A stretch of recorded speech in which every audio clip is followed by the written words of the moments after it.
The data for April is out, and Vancouver just posted the fourth worst April in 26 years for total home sales. 3,157 sales across the entire region. And technically, yes, we're up 1.2% for sales year over year. We are still well below that 10-year seasonal average for April, which is 30% below that 10-year mark. We are still limping above a 2025 baseline that itself is being smothered by Trump's tariff threats. The Greater Vancouver Realtors numbers released this past week tell the same story with sharper edges. The composite benchmark is now $1,098,000, down 6.9% year over year. When we go to the detached market, it is down 8.3%, the condo down 7.9%, and West Vancouver specifically, and pay attention to this one because this is where the wealth lives, is down 12.8% year over year and down 23% over the last 10 years. That is a completely lost decade in our most exclusive postal codes. Then we get to the rate file, which is where I want to pause before I take you through the rest of this report here. The Bank of Canada held rates again at its last meeting. No surprise there, the market had already priced that in. But what the market did not entirely price in, and what every borrower in the city needs to be paying attention to, is the language the bank used coming out of it. Tiff McCallum signaled that 2 consecutive rate hikes are still on the table this year if the Strait of Hormuz and the Iran-US tensions do not ease. If oil prices do not come down off their current elevated range driven by the Strait of Hormuz tensions and oil continues to go up, it's going to force the Bank of Canada to continue to raise its policy rate. And that is a trapdoor under this whole market. Inflation expectations are already drifting towards 4% over the next 12 months, well above the bank's 1 to 3% target band. If the war drags and oil holds, the bank stops being patient and the renewal cliff that everyone is already nervous about gets a lot less theoretical. Now let me walk you through the rest of the April data sector by sector so you can see exactly where this market is heading. We're going to pull the data on screen here. This is from the Rennie Advance April 2026 numbers. We highlighted some of the numbers right off the top in the intro here, so I'm not going to bore you with that again, but we're going to dive right in here just to look at the detached townhouse and condo segments here first. So in the detached market, when you look at these numbers, a couple things that jump off. That plus 20%, those sales that increase actually quite dramatically year over year. Again, we mentioned it, the tariff pressure from last year and what's been going on really constrained the market last year, but it is a little bit of a surprising number to see that increase year over year. These red dots here is what we want to pay attention to. That's the 10-year seasonal average where we can really get an understanding of how we are posted. We don't want to just look 6 months or a year before. How does this era of 2026 compared to the last decade? And you can see that sales are well below that, 38% below the 10-year average. The townhouse segment was essentially flat, just a reduction of 0.2% year over year. 893 is the 10-year April average for sales, and we're 29% under that as well. The condo market, 31% under the 10-year seasonal average, and 11% reduction in terms of sales, where the average is 1,911, and you can see that we're sitting at 1314 in terms of totals there. So we still have a little bit of work to do. You know, if these sales continue to stay under that 10-year seasonal average, it's going to continue to put that downward pressure when it comes to pricing. So as we go to the next one here, we're going to hit up the new listings overall. And if we go to the highlights here, there were 9,761 new MLS listings. And again, there's 2 metrics we're looking at. This is new listings in April, down 5% relative to last April. This was the 4th consecutive month where new listings were lower than the same time last year. And that's interesting. I think that is really talking about seller fatigue, really draining out of the sellers that don't need to sell but want to sell.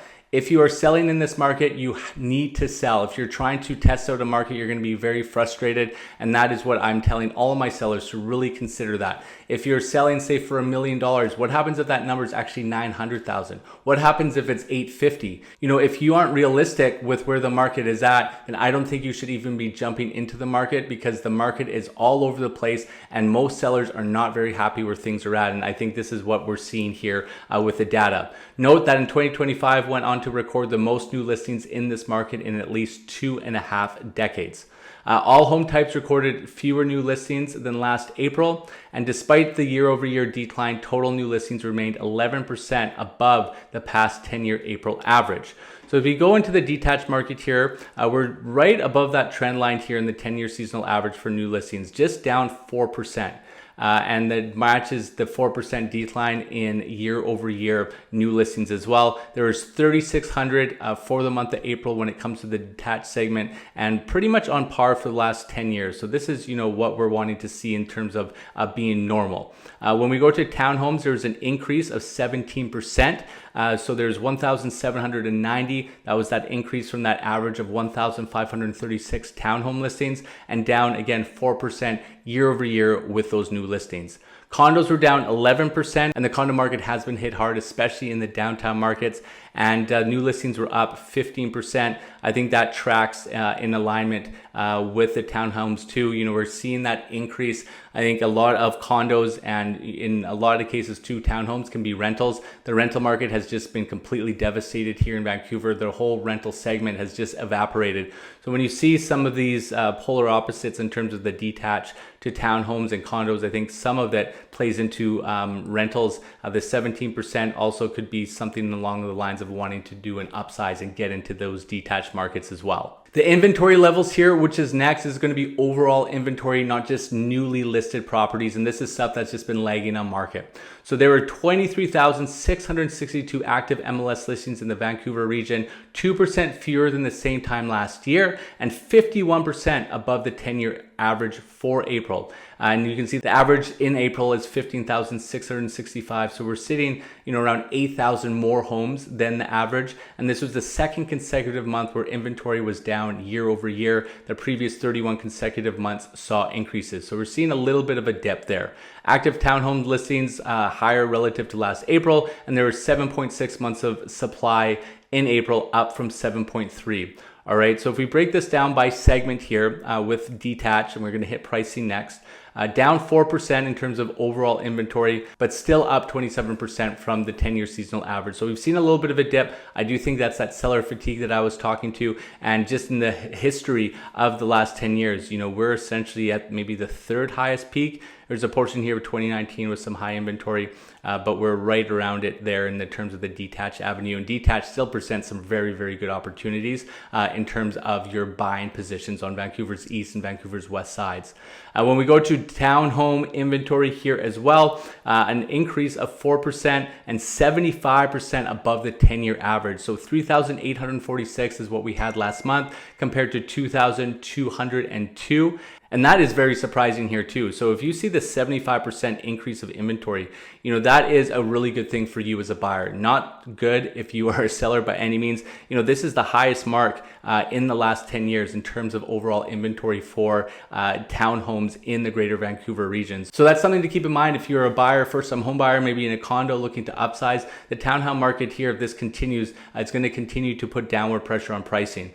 Similar to the condo, 64% increase from the 10-year seasonal average, but down 6% year over year. You can see that we're almost 4,000 more units than we usually have in that 10-year average, and sitting at the second highest point in record. So the other thing to keep in mind, have we seen those increases in the 10-year average with that huge renewal rate with mortgages? There's going to be many people that are stuck, going to be forced to sell, unfortunately. So for your buyer, continue to be patient. But again, my whole hypothesis is that 2026 is going to be your best value year to buy. You get into 2027, yes, there's still going to be a number of mortgage renewals, but they're not going to be the ones that are renewing when they were sub 2%, for example. So many people in 2027 may actually be getting a better rate. They're making steps so they don't go delinquent on their payments, and they're getting out early. So you can find some value there if you're looking for those motivated sellers. Finally, as we get to pricing, which all of you care most about, on a year-over-year basis, median sold prices were down 5% in Greater Vancouver and 6% in the Fraser Valley. On a month-to-month basis, the median sold prices were down 0.5% in Greater Vancouver